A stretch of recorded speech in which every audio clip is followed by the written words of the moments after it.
அனைவருக்கும் வணக்கம். நான் நந்தினி. திடீர்னு பிரம்மோஸ் மற்றும் ஆகாஷ் ஏவுகணைகளை நம்ம இந்திய ராணுவம் பரிசோதனை பண்ணி பார்த்துருக்காங்க. இந்திய எல்லை பகுதிகளுக்கு சீனா பெயர் வச்சிருக்காங்க. இஸ்ரேல் காசா போரின் நிலை என்ன? புதின் போட்ட புதிய ஆர்டர். இந்த பதிவில் விரிவாக பார்க்கலாம்.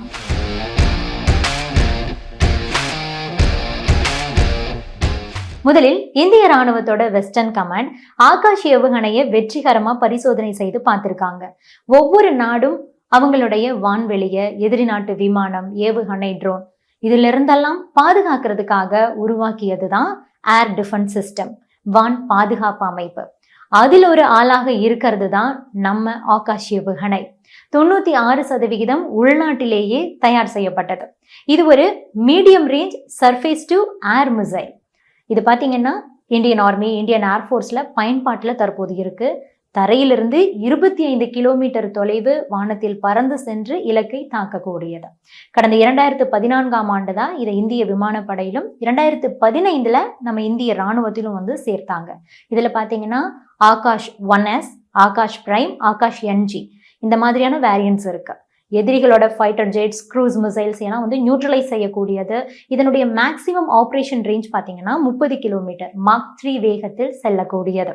இப்படிப்பட்ட ஆகாஷ் ஏவுகணையை தான் நம்ம இந்திய ராணுவம் மீண்டும் ஒரு முறை வெற்றிகரமாக பரிசோதனை செய்து பார்த்துருக்காங்க. இந்திய ராணுவத்தோட தயார் நிலை எந்த அளவுக்கு இருக்கு அப்படிங்கிறத தெரிந்து கொள்வதற்காகத்தான் இந்த டெஸ்ட் மேற்கொள்ளப்பட்டிருக்கு. அதே மாதிரி தான் பிரம்மோஸ் சூப்பர்சோனிக் க்ரூஸ் மிசைலையும் மீண்டும் வெற்றிகரமாக சோதனை செய்து பார்த்துருக்காங்க நம்ம இந்திய ராணுவம். பிரம்மோஸ் ஏவுகணையை பொறுத்த வரைக்கும் நீண்ட தூர இலக்குகளை துல்லியமா தாக்கக்கூடிய வகையில இந்த ஏவுகணையை வடிவமைச்சிருக்காங்க. பிரம்மோஸ் வகை ஏவுகணைகள் பார்த்தீங்கன்னா நம்ம இந்திய ராணுவத்தோட மிக முக்கியமான ஒரு அடையாளமாவே பார்க்கப்படுது. தொடக்கத்திலிருந்தே இந்தியாவும் ரஷ்யாவும் இணைந்துதான் இந்த ஏவுகணைகளை வடிவமைச்சிருக்காங்க. அப்படின்னாலும் கூட தற்போது இந்தியா தனித்தன்மையோட இது உற்பத்தி செய்யறதுக்கான அனைத்து வேலைகளையும் மேற்கொண்டிருக்காங்க. இதனால பல்வேறு வேரியன்ஸையும் உருவாக்கி சோதனை செய்து பார்க்கறாங்க. அதிலும் குறிப்பா மணிக்கு 3000 கிலோமீட்டர் வேகத்துல சீறி பாயக்கூடிய வகையில வடிவமைக்கப்பட்டிருக்கிற சூப்பர்சோனிக் பிரம்மோஸ் ஏவுகணைகளுக்கு சர்வதேச நாடுகள் மத்தியில நல்ல வரவேற்பு கிடைச்சிருக்கு அப்படின்னு சொல்லலாம். இந்த நிலையில தான் நம்ம இந்திய ராணுவத்தோட ரைசிங் சன் அப்படின்னு அழைக்கப்படக்கூடிய ஈஸ்டர்ன் கமாண்ட்ல இருக்கிற மிசைல் வல்லுநர்கள் பிரம்மோஸ் ஏவுகணையோட அந்த லாங் ரேஞ்ச் டார்கெட்டிங் கேப்பபிலிட்டியை ஷோகேஸ் பண்ணி காட்டியிருக்காங்க. அந்தமான் மற்றும் நிக்கோபர் தீவுகளில் நடந்த இந்த பிரம்மோஸ் சோதனையில பிரம்மோஸ் சூப்பர்சோனிக் க்ரூஸ் மிசைல் சிறப்பாக பாய்ந்து டார்கெட்டை தாக்கி அழிச்சிருக்கு. இதுவும் இந்திய ராணுவத்துடைய தயார் நிலையை பரிசோதனை செய்யறதுக்காகத்தான் நடந்திருக்கு.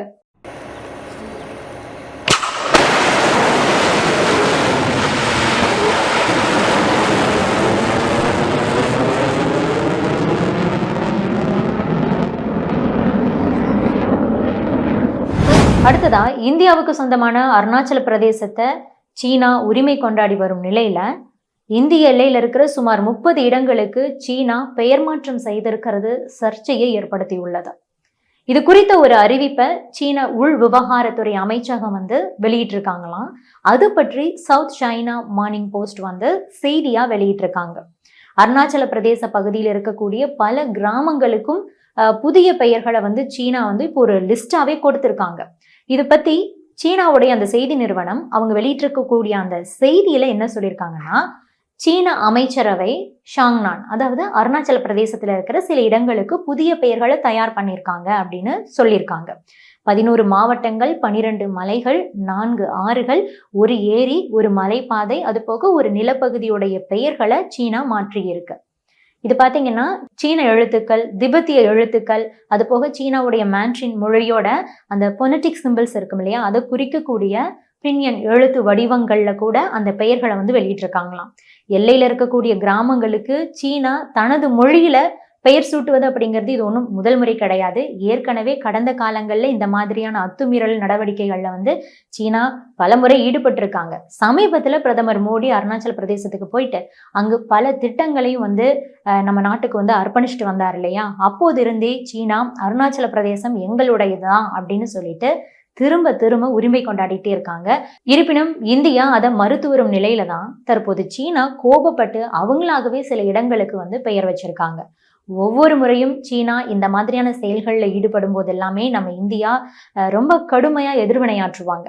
அருணாச்சல பிரதேசம் இந்தியாவோட ஒருங்கிணைந்த பகுதி. சீனா தொடர்ந்து உரிமை கொண்டாடினாலும் கூட அது இந்தியாவின் ஒரு பகுதி என்பது மாறாத உண்மை.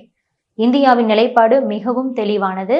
சீனா தன்னுடைய ஆதாரமில்லாத கூற்றுக்களை எத்தனை முறை சொன்னாலும் கூட, திரும்ப திரும்ப சொன்னாலும் இந்தியாவின் நிலை எப்போதும் மாறப்போவது கிடையாது.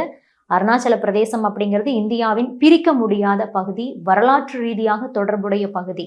இதுதான் இந்தியாவுடைய நிலைப்பாடு அப்படின்னுட்டு மத்திய செய்தி தொடர்பாளர் ரவீந்தர் ஜெய்ஷ்வால் ஏற்கனவே பதில் சொல்லியிருக்காங்க. அடுத்ததான் இஸ்ரேல் ஹமாஸ் இடையேயான போர் நிறுத்தம் குறித்த பேச்சுவார்த்தை எகிப்து தலைநகர் கெய்ரோவில் தொடங்க போகுது. காசாவில் ஹமாஸ் பிடியில் இருக்கக்கூடிய 130 இஸ்ரேல் பிணைய கைதிகள்ல 40 பேரை விடுவிக்கிறது. அதற்கு ஈடா 6 வார காலத்துக்கு பார்த்தீங்கன்னா போர் நிறுத்தம் செய்யணும் அப்படிங்கிறது குறித்து பேச்சுவார்த்தையை நடத்த போறாங்களாம். ஹமாஸை பொறுத்த வரைக்கும் போரை முற்றிலுமாகவே நிறுத்திடணும். காசாவிலிருந்து இஸ்ரேல் படைகள் அனைவருமே வெளியேறிட வேண்டும் அப்படிங்கிறது தான் அவங்களுடைய கோரிக்கை. இஸ்ரேலை பொறுத்த வரைக்கும் பிணைய கைதிகளை விடுவிக்கணும், இதுதான் அவங்களுடைய முக்கிய கோரிக்கை அப்படின்னு வைக்கப்பட்டாலும் கூட ஹமாஸை அழித்தே தீர்வோம் அப்படின்னுட்டு கங்கணம் கட்டிக்கிட்டு இருக்காங்க இஸ்ரேல். இவங்களுக்கு இடையில தான் கத்தார், எகிப்து இந்த நாடுகளெல்லாம் சேர்ந்த பேச்சுவார்த்தையை நடத்திக்கிட்டு இருக்காங்க. இதற்கு முன்பு நடைபெற்ற பேச்சுவார்த்தைகள் அனைத்துமே தோல்வி அடைந்துள்ள நிலையில இந்த முறை நடக்கக்கூடிய பேச்சுவார்த்தை என்ன ஆகுமோ அப்படிங்கிற ஒரு கேள்வி தற்போது எழுந்திருக்கு. இஸ்ரேல் போர் இப்படி போகக்கூடிய நிலையில 2 வருஷத்துக்கு மேல நடந்துட்டு இருக்கக்கூடிய உக்ரைன் போருடைய நிலை என்னன்னா நோக்லு. ஈஸ்டருக்கு முதல் நாள்லயே ரஷ்யா 16 மிசைல்ஸ் மற்றும் 11 ட்ரோன்களை கொண்டு உக்ரைன் மீது தாக்குதல் நடத்தி இருக்கிறதா உக்ரைனுடைய பாதுகாப்பு படை செய்தியா வெளியிட்டிருக்காங்க. அது போக ஈஸ்டருக்கு ஜெலன்ஸ்கி கொடுத்த வாழ்த்து செய்தியில் என்ன சொல்லியிருக்காருன்னா, அவர் spirit does not give up அப்படின்னு சொல்லிட்டு நாங்கள் தொடர்ந்து போராடுவோம் அப்படின்னுட்டு ஒரு பக்கத்துக்கு ஒரு மெசேஜை கொடுத்திருக்கார். இன்னொரு பக்கம் புதின் ரஷ்யாவில் மேண்டேட்டரி மிலிட்ரி சர்வீஸ் கட்டாய ராணுவ சேவையை செய்வதற்காக 1,50,000 ஆண்களுக்கு அழைப்பு விடுத்திருக்காரு. அதற்கான ஸ்பிரிங் மிலிட்ரி கான்ஸ்கிரிப்ஷன் ஆணையிலும் கையெழுத்து போட்டிருக்காரு. ரஷ்யாவில் இருக்கக்கூடிய அனைத்து ஆண்களுமே 1 வருஷம் கட்டாயம் ராணுவ சேவையில பணியாற்ற வேண்டும். இப்ப பாத்தீங்கன்னா ரஷ்யாவில் உடனடியா போர் புரியறதுக்கு கிட்டத்தட்ட 1.32 மில்லியன் ட்ரூப்ஸ் தயாரா இருக்காங்க. இது இல்லாம 2 மில்லியன் போர் வீரர்கள் பயிற்சிகள் செஞ்சுட்டு இருக்காங்க, பயிற்சிகள் பெற்று வர்றாங்க. இப்படி ஒரு சூழலில் தான் இந்த கட்டாய ராணுவ சேவைக்கான வயது வரம்பு 18 to 27 வயதுக்குள்ள இருக்கக்கூடிய ஆண்கள் கட்டாய ராணுவ சேவையில பணியாற்ற வேண்டும் அப்படிங்கிற ஒரு அந்த ரூலை 18 to 30 வயதா அதிகரிச்சு உத்தரவிட்டிருக்காரு. இது எதனால அப்படின்னா உக்ரைன் போர் தான் காரணம். அதன்படி ரஷ்யாவில் 18 to 30 வயசுக்குள்ள இருக்கிற ஆண்கள் கட்டாயம் 1 வருஷம் ராணுவத்துல பணியாற்றணும்.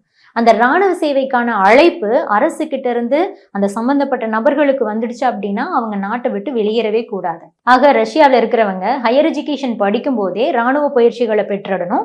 அது போக அந்த 18 to 30 வயசுக்குள்ள 1 வருஷம் கண்டிப்பா ராணுவத்துல அவங்க பணிபுரியணும் அப்படிங்கிறது தான் முக்கியமான ரூலே. அதன்படி ஆண்டுக்கு 2 முறை ரஷ்ய ராணுவத்திலிருந்து அழைப்பு வரும். ஒன்று ஸ்பிரிங் மிலிட்ரி கன்ஸ்கிரிப்ஷன், 2 ஆட்டம் மிலிட்ரி கன்ஸ்கிரிப்ஷன். இப்போது ஸ்பிரிங் மிலிட்ரி கன்ஸ்கிரிப்ஷன் மூலமா தான் 1,50,000 ஆண்களுக்கு அழைப்பு விடுத்திருக்காரு புதின். மொத்தத்துல உக்ரைன் ஒரு பக்கம் சவால் விடுக்கிறாங்க, ரஷ்யா தன்னை ஒவ்வொரு நாளும் வலுப்படுத்திக்கிட்டே இருக்காங்க. இதெல்லாம் பார்க்கும்போது இந்த போர் இன்னும் பல ஆண்டுகள் தொடரும் அப்படிங்கிற மாதிரி தான் தெரியுது. ரஷ்யா மாதிரியே இந்தியாவிலும் கட்டாய ராணுவ சேவைகள் இருக்கலாமா? அது பற்றி நீங்க என்ன நினைக்கிறீங்க? உங்களுடைய கருத்துக்களையும் பதிவு பண்ணுங்க.